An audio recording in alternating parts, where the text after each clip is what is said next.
जय हिंद दोस्तों, मैं विक्रम सिंह जाट, विशेष शिक्षक लेवल 1 ईवीएस के एमसीक्यू बैच की सफलता के बाद आज हम लेकर आए हैं आपके लिए साइकोलॉजी का एमसीक्यू बैच, जहां पे हम गत एग्जाम्स में पूछे गए क्वेश्चंस को सॉल्व करवाते हैं। तो आज का जो हमारी क्लास है उसका पहला क्वेश्चन है, निम्नलिखित में से कौन सा कथन सही नहीं है। ऑप्शन है, ऑप्शन नंबर ए, वृद्धि एवं विकास दो अलग अलग आयाम हैं। ऑप्शन नंबर बी, वृद्धि जीवन पर्यंत चलती है। ऑप्शन नंबर सी, वृद्धि विकास की प्रक्रिया का ही एक भाग है। एंड ऑप्शन नंबर डी, विकास एक सतत प्रक्रिया है। यह क्वेश्चन दोस्तों आपका एच टेट 2017 में पूछा गया है। तो क्वेश्चन के नीचे हमने मेंशन किया हुआ है कि कौन सा क्वेश्चन कब पूछा गया है। तो इसका जो राइट आंसर है वो है आपका ऑप्शन नंबर बी, वृद्धि जीवन पर्यंत चलती है। यह कथन दोस्तों पूर्णतः गलत है, क्योंकि वृद्धि जो है वो एक निश्चित आयु काल तक चलती है, लेकिन विकास है जो जीवन पर्यंत चलता है। तो यहाँ पे इन्होंने पूछा कौन सा सही नहीं है, तो यह कथन यहाँ पे सही नहीं है। आगे हम बढ़ते हैं हमारे अगले क्वेश्चन की तरफ। क्वेश्चन नंबर सेकंड, मात्रात्मक व्यक्तिगत क्षमता रूपी प्रक्रिया को कहा जाता है। आपके ऑप्शन है, ऑप्शन नंबर ए विकास, ऑप्शन नंबर बी वृद्धि, ऑप्शन नंबर सी संतुलन और ऑप्शन नंबर डी परिपक्वता। इस क्वेश्चन का दोस्तों आपको जो राइट आंसर है वो है आपका ऑप्शन नंबर बी वृद्धि। यानी कि वृद्धि जो है वो एक मात्रात्मक व्यक्तिगत क्षमता रूपी प्रक्रिया है। आगे हम बढ़ते हैं हमारे अगले क्वेश्चन की तरफ। क्वेश्चन नंबर 3, विकास का सर्वपदवी मुक्त दिशा सिद्धांत व्याख्या करता है कि विकास इस प्रकार आगे बढ़ता है। यानी कि हमें ऑप्शंस में से बताना है कि विकास का सर्वपदवी मुक्त दिशा सिद्धांत किस चीज की व्याख्या करता है। आपके ऑप्शन हैं, ऑप्शन नंबर ए सामान्य से विशिष्ट कार्यों की ओर, ऑप्शन नंबर बी भिन्न से एकीकृत कार्यों की ओर, ऑप्शन नंबर सी सर से पैर की ओर, ऑप्शन नंबर डी ग्रामीण से शहरी क्षेत्र की ओर। दोस्तों इस क्वेश्चन का आपका राइट आंसर है ऑप्शन नंबर सी सर से पैर की ओर। यानी कि विकास का जो सर्वपदवी मुक्त दिशा सिद्धांत है वो यह बताता है कि बच्चे का जो विकास है वो उसके सिर से स्टार्ट होता है और धीरे धीरे उसके पैरों की तरफ बढ़ना स्टार्ट करता है। आगे हम बढ़ते हैं हमारे अगले क्वेश्चन की तरफ। क्वेश्चन नंबर 4, निम्न में से कौन सा कथन विकास के बारे में सत्य नहीं है। हमें दोस्तों नहीं पर ज़्यादा फोकस करना है कि वो क्या पूछ रहा है एक्चुअल में। तो कौन सा कथन विकास के लिए सत्य नहीं है। आपके ऑप्शन से, ऑप्शन नंबर ए विकास अंतर क्रिया का फल है, ऑप्शन नंबर बी विकास एक व्यवस्थित श्रृंखला का अनुपाती है, ऑप्शन नंबर सी विकास एक व्यक्तिगत प्रक्रिया है, एंड ऑप्शन नंबर डी विकास विशिष्ट से सामान्य की ओर होता है। इस क्वेश्चन का दोस्तों राइट आंसर है आपका ऑप्शन नंबर डी, विकास विशिष्ट से सामान्य की ओर नहीं होता है। तो यह कथन जो है दोस्तों पूर्णतः गलत है। विकास जो है वो सामान्य से विशिष्ट की ओर बढ़ता है। बाकी यहाँ पे तीनों जो हैं वो सही हैं विकास के लिए। आगे हम बढ़ते हैं हमारे अगले क्वेश्चन की तरफ। क्वेश्चन नंबर 5, विकास सब कभी न समाप्त होने वाली प्रक्रिया है, यह विचार किससे संबंधित है। आपके ऑप्शन हैं, ऑप्शन नंबर ए एकीकरण का सिद्धांत, ऑप्शन नंबर बी अंतर क्रिया का सिद्धांत, ऑप्शन नंबर सी अंतर संबंध का सिद्धांत, एंड ऑप्शन नंबर डी निरंतरता का सिद्धांत। दोस्तों इस क्वेश्चन का जो आपका राइट आंसर है वो है आपका option number 4, option number D निरंतरता का सिद्धांत। यानी कि विकास जो है वह जीवन पर्यंत चलता है, वो निरंतर एक प्रक्रिया है, वो कभी भी समाप्त नहीं होता। आगे हम बढ़ते हैं हमारे अगले क्वेश्चन की तरफ। क्वेश्चन नंबर 6, किस अवस्था को मिथ्या परिपक्वता का समय भी कहा जाता है। यह क्वेश्चन आपका रीट 2016 में पूछा गया है। तथा इसका जो राइट आंसर है वो है दोस्तों आपका ऑप्शन नंबर सी किशोरावस्था। यानी कि किशोरावस्था को दोस्तों मिथ्या परिपक्वता की अवस्था कहा जाता है। यानी किशोर अवस्था आने पर बालक तथा बालिकाओं को ऐसा लगता है कि अब हम बड़े हो गए हैं, लेकिन एक्चुअल में उनमें वो मानसिक क्षमता पूर्णतः विकसित नहीं हो पाती, लेकिन उन्हें एक आभास होता है कि हाँ अब हम मैच्योर हैं, हम हमारे फैसले स्वतंत्र रूप से ले सकते हैं। आगे हम बढ़ते हमारे अगले क्वेश्चन की तरफ। क्वेश्चन नंबर 7, शैशवावस्था की विशेषता नहीं है। यह क्वेश्चन आपका रीट 2016 में पूछा गया है तथा इसके जो ऑप्शन हैं वो हैं आपका ऑप्शन नंबर ए शारीरिक विकास की तीव्रता, ऑप्शन नंबर बी दूसरों पर निर्भरता, ऑप्शन नंबर सी नैतिकता का होना, एंड ऑप्शन नंबर डी मानसिक विकास की तीव्रता। इस क्वेश्चन का दोस्तों जो राइट आंसर है वो है आपका ऑप्शन नंबर सी नैतिकता का होना। यानी कि शैशवावस्था जब बच्चा एक छोटा होता है तो उसमें कौन कौन सी खूबियाँ पाई जाती हैं? शारीरिक विकास की तीव्रता, हाँ, शैशवावस्था में बच्चे का शारीरिक विकास तीव्रता से होता है। बच्चा दूसरों पर निर्भर भी होता है। बच्चा मानसिक विकास भी तीव्रता से होता है। लेकिन बच्चे में नैतिकता का अभाव होता है। बच्चा किसकी गोदी में सूसू कर रहा है या किसके ऊपर थूक रहा है, छोटे बच्चों को शैशवावस्था में इस चीज़ का नहीं पता होता, उसको नैतिकता का अभाव उसमें पाया जाता है। आगे हम बढ़ते हैं क्वेश्चन नंबर 8। बैलेंटाइन ने किस काल को सीखने का आदर्श काल कहा है? आपके ऑप्शन हैं, ऑप्शन नंबर ए किशोरावस्था, ऑप्शन नंबर बी शैशवावस्था, ऑप्शन नंबर सी किशोरावस्था और ऑप्शन नंबर डी कोई नहीं। तो अकॉर्डिंग टू दोस्तों बैलेंटाइन ने सीखने का आदर्श काल जो है वो शैशवावस्था को कहा है। कुछ दोस्त इसमें किशोरावस्था भर सकते हैं, लेकिन इसका जो राइट आंसर है वो शैशवावस्था रहेगा, क्योंकि शैशवावस्था में ही बच्चा जो है वो सबसे ज़्यादा हम उसको सांचे में डाल सकते हैं। हम उसको जिस संगति में डालेंगे बच्चा उसी के अकॉर्डिंग सीखना स्टार्ट करेगा, वही उसका सीखने का आदर्श काल माना जाएगा। आगे हम बढ़ते हैं हमारे अगले क्वेश्चन की तरफ। Question number 9। जीवन का सर्वाधिक कठिन काल माना जाता है?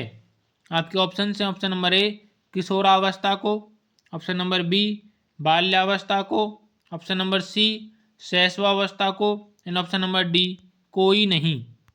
इस क्वेश्चन में दोस्तों जो आपका राइट आंसर है वो है आपका ऑप्शन नंबर ए किशोरावस्था को, यानी कि किशोरावस्था को जीवन का सबसे कठिन काल माना जाता है। यदि कोई बच्चा अपनी किशोरावस्था में कदम रखता है तो बच्चे से गलतियां करने के कई सारे जो हैं संभावनाएं प्रकट होती हैं। वो किसी गलत संगत में जा सकता है, वो नशे की तरफ जा सकता है, वो अपने क्रोध को खुद पर हावी होने देता है। तो किशोरावस्था को सबसे कठिन काल माना जाता है। जो बच्चा किशोरावस्था में खुद पर कंट्रोल कर लेता है, जो पेरेंट्स बच्चे के किशोरावस्था में उसके मित्र बनते हैं, वो बच्चे आगे जीवन में अधिक सफल होने की संभावनाएं रखते हैं। आगे हम बढ़ते हैं हमारे अगले क्वेश्चन की तरफ। Question number 10। किस अवस्था को मानव जीवन का आधार माना जाता है? आपके ऑप्शन हैं, ऑप्शन नंबर ए शैशवावस्था को, ऑप्शन नंबर बी बाल्यावस्था को, ऑप्शन नंबर सी किशोरावस्था को एंड ऑप्शन नंबर डी कोई नहीं।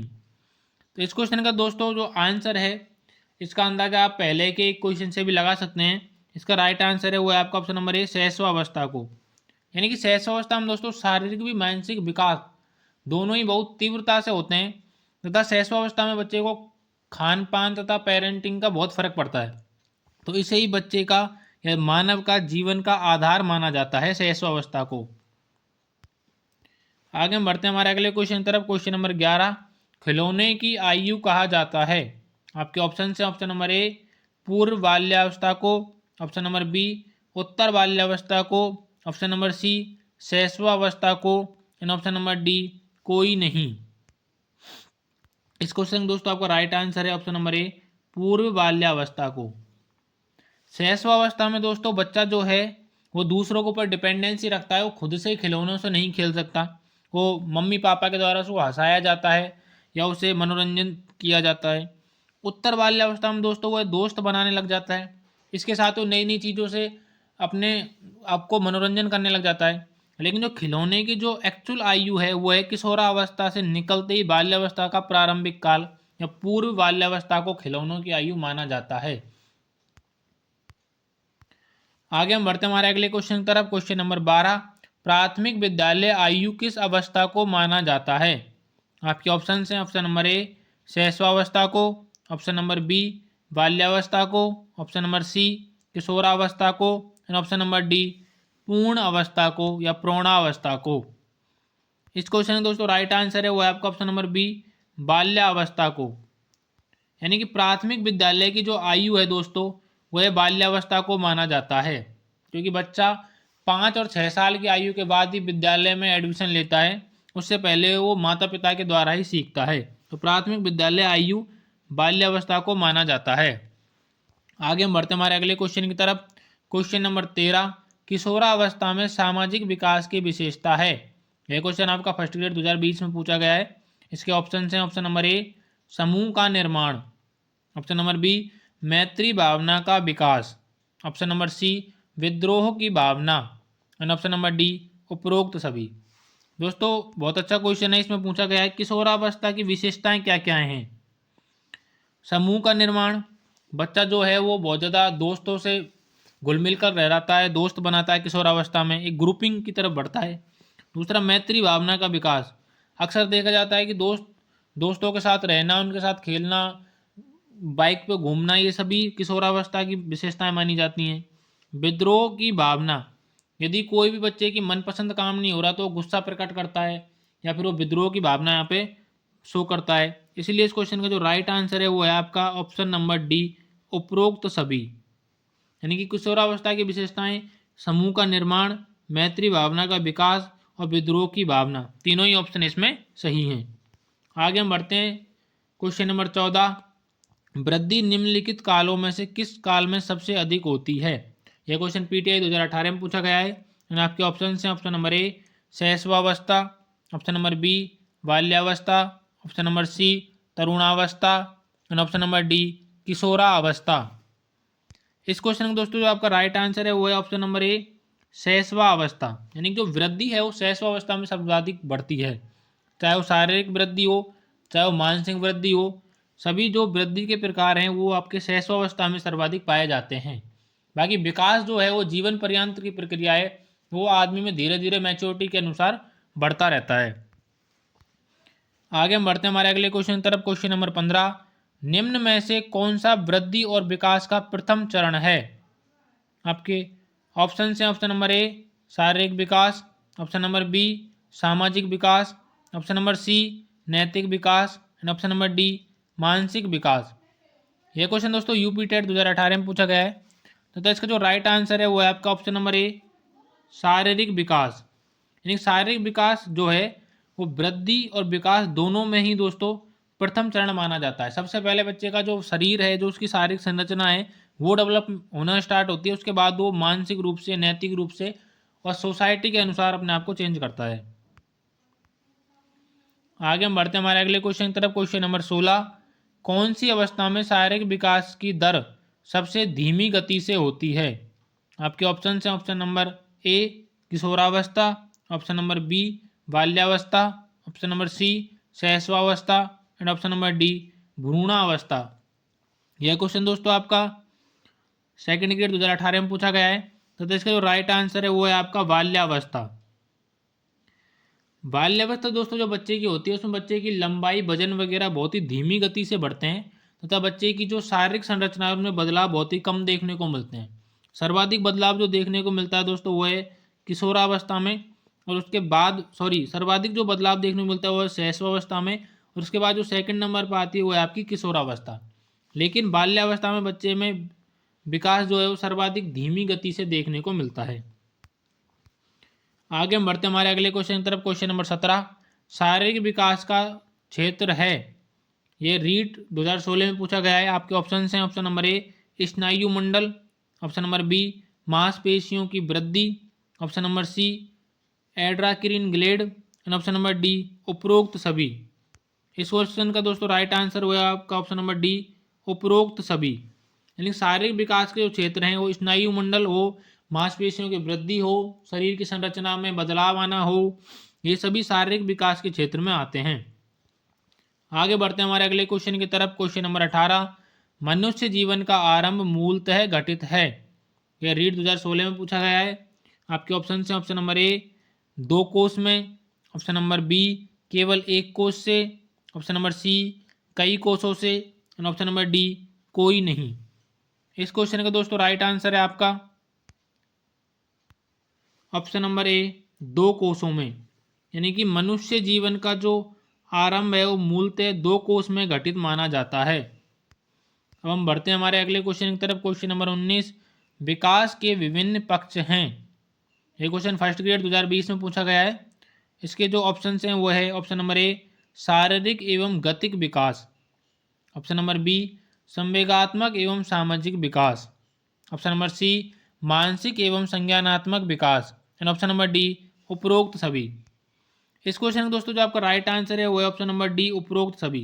यानी कि विकास के अंतर्गत हम बच्चे के शारीरिक विकास, गतिक विकास, संवेगात्मक विकास, सामाजिक विकास, मानसिक विकास और संज्ञानात्मक विकास, इन सभी का अध्ययन करके तब बच्चे की या किसी मनुष्य की हम विकास की प्रक्रियाओं को पूर्ण रूप से समझ पाते हैं। अब हम बढ़ते हैं हमारे अगले क्वेश्चन की तरफ। क्वेश्चन नंबर 20, ब्रिजेज के अनुसार उत्तेजना भाग है। आपके ऑप्शंस हैं, ऑप्शन नंबर ए सामाजिक विकास का, ऑप्शन नंबर बी शारीरिक विकास का, ऑप्शन नंबर सी संवेगात्मक विकास का, और ऑप्शन नंबर डी मानसिक विकास का। दोस्तों यह क्वेश्चन आपसे पूछ रहा है कि ब्रिजेज के अनुसार उत्तेजना कौन से विकास का भाग है। ये सेकंड ग्रेड 2017 में पूछा गया है। तो इसका जो राइट आंसर है वो है आपका ऑप्शन नंबर सी संवेगात्मक विकास का। यानी कि ब्रिजेज के अनुसार उत्तेजना संवेगात्मक विकास का एक भाग है। अगर बच्चा उत्तेजित हो रहा है तो उसके संवेगों में बदलाव यहाँ पे देखने को मिल रहा है। आगे हम बढ़ते हैं हमारे अगले क्वेश्चन की तरफ। क्वेश्चन नंबर 21, निम्न में से कौन सा संवेग का तत्व नहीं है। आपके ऑप्शन हैं, ऑप्शन नंबर ए दैहिक, ऑप्शन नंबर बी संज्ञानात्मक, ऑप्शन नंबर सी व्यवहारात्मक, एंड ऑप्शन नंबर डी संवेदी। यह क्वेश्चन यूपी टेट 2018 में पूछा गया है। जिसका जो राइट आंसर है वो है आपका ऑप्शन नंबर डी संवेदी। यानी कि संवेदी जो है वो संवेग का तत्व नहीं है। आगे हम बढ़ते हैं हमारे अगले क्वेश्चन की तरफ। क्वेश्चन नंबर 22, जन्म के समय शिशु में कौन सा संवेग होता है। आपके ऑप्शन हैं, ऑप्शन नंबर ए उत्तेजना, ऑप्शन नंबर बी क्रोध, ऑप्शन नंबर सी प्रेम, एंड ऑप्शन नंबर डी भय। दोस्तों इस क्वेश्चन का राइट आंसर है ऑप्शन नंबर ए उत्तेजना। जन्म के समय दोस्तों शिशु में जो है वो उत्तेजना पाई जाती है। वो अपने जो हाथ पैर हैं उनको हलचल करता है, उनको शरीर को अकड़न उत्पन्न करता है, उसमें उत्तेजना देखी जाती है। ना बच्चे में क्रोध का ज्ञान होता है, ना बच्चे में प्रेम का ज्ञान होता है, और ना ही छोटे बच्चे को शिशु को कभी भी भय लगता है। छोटा बच्चा किसी भी सांप को पकड़ सकता है, जंगली जानवर कुत्ते वगैरह के साथ वो खेलने लग जाता है। उसको ना क्रोध होता है, ना प्रेम होता है, ना भय होता है। उसमें केवल उत्तेजना पाई जाती है। आगे हम बढ़ते हैं हमारे अगले क्वेश्चन की तरफ। क्वेश्चन नंबर 23, निम्न में से कौन सा एक संवेग है। ये क्वेश्चन आपका सीटेट 2018 में पूछा गया है। तो इसके जो ऑप्शन हैं वो है ऑप्शन नंबर ए डर, ऑप्शन नंबर बी ध्यान, ऑप्शन नंबर सी उत्तेजना, ऑप्शन नंबर डी स्मृति। इस क्वेश्चन का दोस्तों राइट आंसर है ऑप्शन नंबर ए डर। डर जो है दोस्तों वह एक संवेग है, बाकी ध्यान उत्तेजना और स्मृति संवेग नहीं है। आगे हम बढ़ते हैं हमारे अगले क्वेश्चन की तरफ। क्वेश्चन नंबर 24, गामक विकास से हमारा तात्पर्य मांसपेशियों के विकास से तथा पैरों के उचित उपयोग से खाली जगह है। यह क्वेश्चन रीड 2016 में पूछा गया था। आपके ऑप्शन हैं, ऑप्शन नंबर ए मस्तिष्क और आत्मा, ऑप्शन नंबर बी अधिगम और शिक्षा, ऑप्शन नंबर सी प्रशिक्षण और अधिगम, एंड ऑप्शन नंबर डी शक्ति और गति। इस क्वेश्चन का दोस्तों राइट आंसर है आपका ऑप्शन नंबर डी शक्ति और गति। अब हम बढ़ते हैं हमारे अगले क्वेश्चन की तरफ। क्वेश्चन नंबर 25, नवजात शिशु स्वयं को किस प्रकार के खेल में सम्मिलित करते हैं। आपके ऑप्शन हैं, ऑप्शन नंबर ए सहकारी खेल, ऑप्शन नंबर बी समांतर खेल, ऑप्शन नंबर सी शास्त्रीय खेल, एंड ऑप्शन नंबर डी इंद्रिय व गत्यात्मक खेल। इस क्वेश्चन का दोस्तों राइट आंसर है आपका ऑप्शन नंबर डी इंद्रिय व गत्यात्मक खेल। आगे हम बढ़ते हैं हमारे अगले क्वेश्चन की तरफ। क्वेश्चन नंबर 26, वह अवस्था जब बालक अपने अभिभावकों के साथ कम आनंदित होता है या कम आनंदित महसूस करता है। यह क्वेश्चन दोस्तों एच टेट 2017 में पूछा गया है तथा ये इसके जो ऑप्शन हैं वो हैं आपके ऑप्शन नंबर ए शारीरिक विकास में, ऑप्शन नंबर बी मानसिक विकास से, ऑप्शन नंबर सी भाषा विकास से, और ऑप्शन नंबर डी सामाजिक विकास से। इस क्वेश्चन का दोस्तों राइट आंसर है आपका ऑप्शन नंबर डी सामाजिक विकास से। यानी कि जब बच्चा समाज में नए दोस्तों के साथ आगे बढ़ता है या जब बच्चा समाज से जुड़ना स्टार्ट करता है तो माता पिता से कम आनंदित होता है। तो छोटा बच्चा हमेशा अपने साथियों से सामाजिक जो यार दोस्त हैं उनके साथ खेलने की जल्दी में रहता है। वो खाने पीने में भी इतना ध्यान नहीं देता, उससे सामाजिक विकास को बहुत प्रभावित होता है। आगे हम बढ़ते हैं हमारे अगले क्वेश्चन की तरफ। क्वेश्चन नंबर 27, किस अवस्था में नैतिक भावना का अभाव रहता है। आपके ऑप्शन हैं, ऑप्शन नंबर ए बाल्यावस्था में, ऑप्शन नंबर बी शैशवावस्था में, ऑप्शन नंबर सी किशोरावस्था में, और ऑप्शन नंबर डी कोई नहीं। इस क्वेश्चन का दोस्तों राइट आंसर है आपका ऑप्शन नंबर बी शैशवा अवस्था में। यानी कि शैशवावस्था में बच्चे में नैतिकता का पूर्णतः अभाव देखा जाता है। उसको ये नहीं पता कि वो किसके ऊपर दूध फैला रहा है, किसके ऊपर वो सूसू पोटी कर रहा है, या किससे वो है कई बार बच्चा बदतमीजी भी कर जाता है तो उससे बड़े छोटे का आवाज शैशवावस्था में नहीं। हमारा अगला क्वेश्चन है क्वेश्चन नंबर 29, निम्न में से कौन सा वंशानुक्रम का नियम नहीं है। यह क्वेश्चन आपका रीट 2016 में पूछा गया है। आपके ऑप्शन से ऑप्शन नंबर ए समानता, ऑप्शन नंबर बी भिन्नता, ऑप्शन नंबर सी प्रत्यागमन, ऑप्शन नंबर डी अभिप्रेरणा। इस क्वेश्चन का दोस्तों आपका राइट आंसर है ऑप्शन नंबर डी अभिप्रेरणा। अभिप्रेरणा दोस्तों वंशानुक्रम का नियम नहीं है। इसी के साथ हम बढ़ते हैं क्लास के अंतिम क्वेश्चन, क्वेश्चन नंबर 30 की तरफ। इससे पहले यदि आपको वीडियो अच्छी लग रही है तो आप अपने दोस्तों तक शेयर करें और चैनल के साथ जुड़े रहें। आपका अगला क्वेश्चन है क्वेश्चन नंबर 30, मानसिक वृद्धि एवं विकास निम्न में से किस कारक द्वारा नियंत्रित है।